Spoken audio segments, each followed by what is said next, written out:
च्या ब्लॉगला आहे ना तुम्ही सगळ्यांनी खूप छान DM केले की ताई तू खचून जाऊ नको आणि प्रयत्न तुझे सोडू नको, स्वामी तुझ्या सोबत आहे.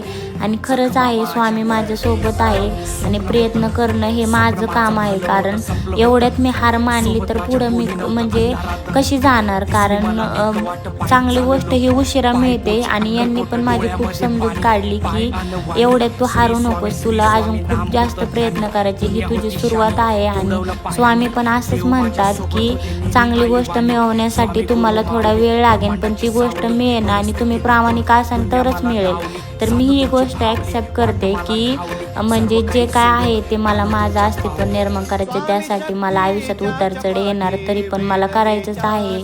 त्यानंतर मी दुपारी ना इकडे गेले होते ताईंच्या घरी हळदी कुंकासाठी. आम्ही जिथं पहिल्यांदा रेंटने राहत होते ना त्या ताईंनी मला बोलवलं होतं हळदी कुंकासाठी. मग छान अशा गाठी वगैरे बांधल्या आणि त्यांच्या ओटीत त्या गाठी वगैरे दिल्या. त्यानंतर हळदी कुंकू घेतलं आणि मग उखाणे वगैरे झाले. मला काय आला नाही, मी गुगलवरूनच घेतला, तो नाही ऐकवणार.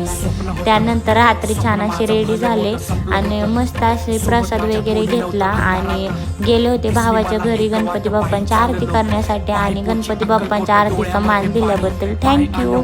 आणि त्यांची छान असे गणपती बाप्पांची आरती केली. गौरायांना पण छान असं दर्शन घेतलं आणि त्याचे गणपती बाप्पा कसे ते नक्की कमेंट